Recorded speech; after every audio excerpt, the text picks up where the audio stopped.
Hi, my name is Daphne, and today we are doing a little bit of work in the garden for the early summer garden tour, but also the first garden tour of July. It was feeling like a beautiful fall day this morning because the temperatures were right in the mid 70s, but now it's gotten a little hotter, a little brighter, so we're actually sitting under the umbrella drinking some Gatorade. Not a spokesperson of Gatorade at all or any other electrolyte drink, but because I have officially given myself heat stroke twice within this gardening season, water is not enough, and I've learned that the hard way. So for us fellow gardeners that like to actually garden or have to garden within like the 90 plus heat because we have to get things done and we take it too far because we want to complete the entire task versus just working in smaller bits, water is not enough. I'm just gonna put it out there as a spokesperson. Get some type of electrolyte drink, whether you make it yourself or whether you just purchase it. Do whatever you need to do to avoid having to recuperate for a week from like heat stroke just from pulling weeds and other stuff in the garden that could have waited. I digress. But anyway, it's a beautiful day today. I wanted to show you guys around the garden space. It's been a minute since I posted a video, but we've had some really weird weather. It was incredibly uncomfortable to be out here for a couple of weeks. So we did the bare minimum and just ran back in the house or did anything else we needed to do. But I wanted to show you guys how the garden has changed. Took the netting down because all of the mulberries have stopped falling. And so I actually have like full access to my gardening space and I can thoroughly appreciate that. All of the herbs are in full bloom. We actually were able to pick some berries, although I think that season might be passing. Or at the very least, mine are slowing down, probably because of the heat. But we've actually been able to pick some blueberries, some raspberries, which have exploded this year. The blueberries came in pretty well. The elderberries behind me are actually starting to put on berries now. So been a good berry year. And a good herb year as well. The tomatoes are actually coming in. So let me show you guys around and show you how much the garden has changed and all of the beautiful flowers that have popped up for the early July garden tour. So come with me. We do still have some flowers. Just the jungle under there. And then I did put some mulch down here and just tried to create a DIY gardening space. It's like a raised bed type of space. But look how many blackberries we have coming up. I'm definitely gonna have to put some netting or something over this. But let's see if this one's ready. Nope. Don't look like they're ready yet. But look at that. They're huge. And I swear I don't do anything to them. I don't even think I put any fertilizer over here. I forgot. And they just, look at that. I'm gonna have to save some for my son. He just loves coming out here and eating all of the raspberries and all of the strawberries when we had them. Look at all of these berries. Now you know when they're ripe, when they just random, they just come off directly in your hand. So these, they're not doing that, so they'll probably be ready tomorrow. But if I want to eat them, I'm gonna have to put some covering over them. So I'll do that before I go in the house to keep the birds and the squirrels off. But look at that. Beautiful. And the raspberries. Now I have bowls in this backyard and they completely took out one entire raspberry plant, which sucks. So I have to put out some more bait, which I wasn't willing to do because we have cats that come around and do eat the bowls, I do believe. Like we have like alley cats and stuff, but yeah, they have to go because they're tunneling underneath my raspberry plants. And look at that. It's definitely raspberry season. I do nothing over this part either, but I do need to remove the comfrey. I think that I'll have a better harvest if they weren't competing for resources. Look at this. I'm gonna have to bring these inside and let my son have them. Let's see, that one's not ready yet.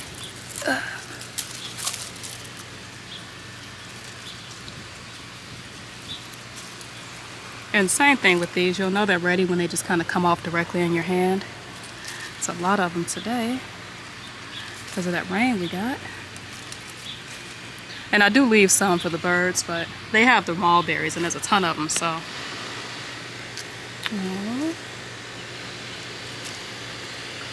It is beautiful just coming out here to pick raspberries that actually taste like raspberries. And the schnozberries taste like schnozberries. In the grocery store, everything is starting to taste like nothingness. There's a handful of raspberries that at the grocery store will cost me about $4 or $5 for a bundle. And these actually taste like raspberries. There's a deal. Look at this beautiful herb garden here. In this garden bed, I'm actually starting my my fall winter crops. So we do have a row or 2 rows of collard greens here and over there. We have our turnip greens here, which also I can take the root from as well, so I can eat the leaves and the roots. And then right in the center are mustard greens. And I did plant quite a few seeds, and I'm going to start thinning them out. I'm just going to cut them down as it progresses. I just wanted to actually have the strongest seedling survive in here. Now the reasoning for the cups is that I have a lot of mulch in here. I have grass cuttings and I also have leaves as well. And I have pill bugs because of that. And I did not want them feasting on the seedlings. So the cups were an experiment. The tops have been cut off of these. I just wanted to see if this was a good way to protect the seedlings while they were in their fragile state. Seems to be working. So it's good to know. Now over here, we have built quite a few things, some of which I just kind of pieced together. I did need to rebuild my pepper beds just because they were created from an old dressers that were given to me by a neighbor. And they were not made to be outdoors, and because of that the wood is starting to decompose. So I did go to the gardening store, the wood was on sale actually, and just got some pieces of wood and just patched up the walls of the areas of the garden beds that were the worst in here. I do need to replace this wall and the wall over there as well, just not happening now. But the peppers are doing okay in this bed, despite the fact that this wall is kind of leaned a little bit. But we do have our Marconi Reds and our Sugar Rush here. And I do see that they're starting to put on fruit. Look at that, and all these flowers, which I will let them keep at this point. And we do have some chives in here as well. And some green onion, which is just a scent deterrent from whatever was using this as a litter box at some point. Just tired of replacing bedding, so it looks to be working. The chives, anytime they grow too much, I just break them off and just kind of scatter them throughout the garden bed, and that seems to be working. I haven't seen anything else in here since I've done that. And just transplanted out some chives, and they've taken to this bed like crazy. And that's I didn't know how well they would do because this area is shaded, but apparently your onion family, your leeks, your chives, your onions, they don't really seem to mind being in a partially shaded environment. I also kind of redid this bed as well. And these are all cayenne peppers, so I don't know if you can see this, but we have peppers all throughout here. They're not red yet, and I don't use the green ones. But they are doing amazing, and all of these are cayenne, and I do see that all of these actually have some peppers on them. It's just kind of weird, the height difference, but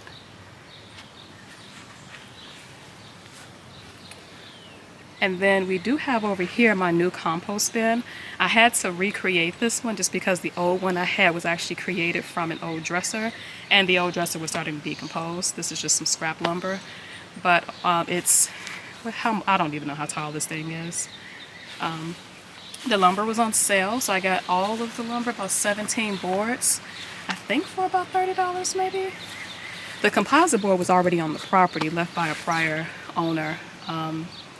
But yeah, it's just, there is some, and I actually have in here, it's just a bunch of comfrey and yarrow and some food waste. This is composite board. There are 2 hinges on either side. And then, let's close this. These boards actually come out. So these boards can actually lift out, and I can actually just scrape all of the compost out when it's done within a year. And it seems like it takes a year for it to completely decompose. The top keeps the rain off. And around this is actually just some kitty litter. My cat and tidy cats don't seem to really get along. It just does not work, so we have to replace his litter. But I just sprinkled the remainder of the clean litter around the compost bin because it's scented. And I just wanted to deter whatever would actually want to dig underneath this. Now, this is the compost bin here, and it holds quite a bit of food waste and the pepper space, which I'm thoroughly proud of. And here, always appreciate the beauty of my yarrow flowers here. So interesting. Yarrow it smells kind of syrupy sweet a little. And then over here, just admire the beauty of this garden bed. I actually weeded. It took about 30 minutes to just weed this space out. It's the beautifulness of these chocolate, I don't know what these are called. I'll post the link below, but these Rebecca, I mean, aren't they gorgeous? And they're perennial. They come back year after year and more fuller than the last year. I mean, they're absolutely beautiful. Just love the color. I think last year I just wanted dark colors in the garden space because I planted a lot of white flowers, including the yarrow. And I'm really thankful this has come back, even though I was going towards more bright reds and like oranges this year. There's always a color theme. I have my little orange hat tomato here, which something is eating the the tomatoes off of, but it's fine. I just didn't want to throw it out, so I had to put it somewhere.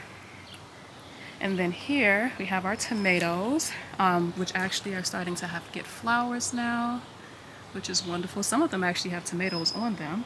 And I spent most of the day actually tying these to the trellis, so my hands have like tomato juice on them. We have an Abe Lincoln here. We have some beautiful basil here.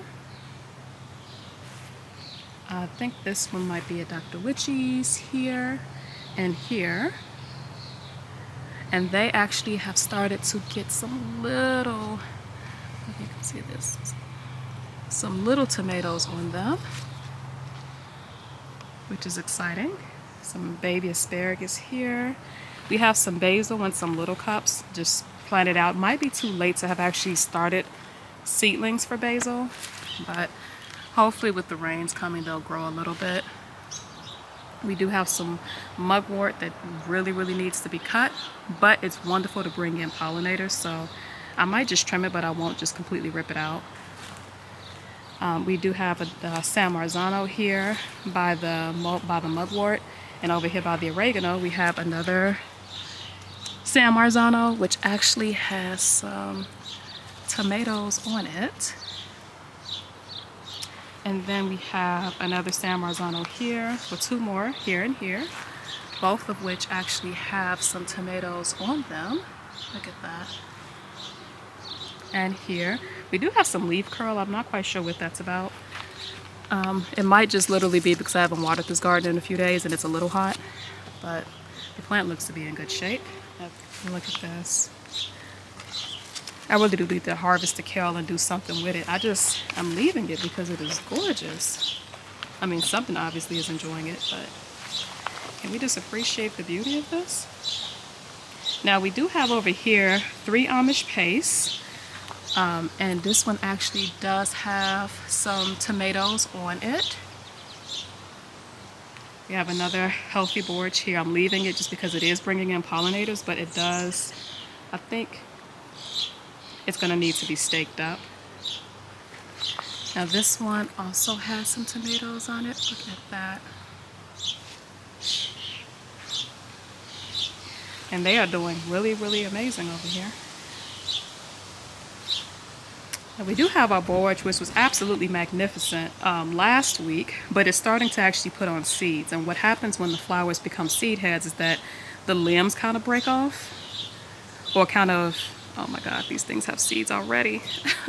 They actually get heavy and kind of lean over, and it's actually blocking out the sunlight from the tomatoes in the back. So I've been just ripping them off because I don't need any more borage to seed. So we have some Cherokee purple tomatoes here, here, and here. And look at this. Can we just appreciate how beautiful that is? I already have some almost fully formed tomatoes there. I was actually kind of concerned about that though, just because the plant is still kind of small. Granted, I buried these plants on the longer side, so they are like probably developing more roots than anything, but I did not want this plant to like stunt in growth. So I was contemplating pulling the fruit off, but I can't do that. My heart will not let me do that. So I'm probably just going to keep the fruit on these. And then we have another Cherokee Purple here, which doesn't have any fruit, but it does have a few flowers. And I'm pretty sure to be pollinated pretty quickly because it's surrounded by all of this yarrow. So that is beautiful. Look at that. And then some disturbing news with the persimmon. One of them actually dropped off, which is sad. I mean, from what I've been reading about persimmon, sometimes the fruit does drop off and you don't really know why it loses fruit. I mean, we have a mulberry tree and it lost at least 50% of its fruit. And I don't know why it did that either. And that's kind of disappointing. I mean, at least I know that the plant can produce fruit. I'm just hoping that these stay on. Maybe it was just too much and it had to thin itself out. But we do have a couple here. Hopefully I get one persimmon, just one. I'll be happy with one. And I think, I don't even know where that one, yeah. If I move the fig out the way, there are two more right here. So I'm excited, thoroughly excited about the persimmon fruit. If they make it. I hope they make it. Now this thing is the fig that it has exploded like crazy. As mentioned, I don't see any fruit on the fig yet, but looks like it's coming because, I mean, it's huge. Especially since I up-potted it into a large tree container. I mean, look at the leaves on this. And we have here a trellis full of pole beans. I mean, I've been harvesting for the last 3 days. It's been wonderful. We have, I'll list what variety of pole bean this is. I forgot. And I think I actually planted a different variety in here as well. So one is speckled. Kind of looks like a dragon tongue bush bean, but it's a pole bean. I mean, look at this. I've already been freezing these as well. I mean, you blanch them first to retain the flavor. And I've just been freezing them because we haven't really been eating. You would have to eat them every night to keep up with the production of these. But look at this one, for example. These are green. And then these here are speckled. I mean, look at that. And it's just, it's going to be, we got a paper wasp there. But look at that.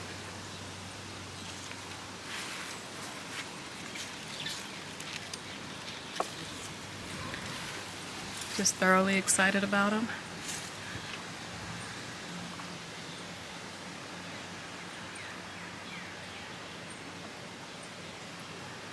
All the way over. You guys see that? I know it's a moth, but it's a beautiful moth. Alright, thank you guys so much for watching. I hope that your gardens are beautiful. I know that some of you guys probably already have squash and tomatoes if you're not in Ohio. I don't know too many people in Ohio that actually have produce at this time. If you do, I hate you. Just plain. My tomatoes and squash are just now coming in. I think it might be a little late, but as mentioned, the weather has been kind of weird. I just can't wait for the season when we can just pick fresh produce. It'll be wonderful.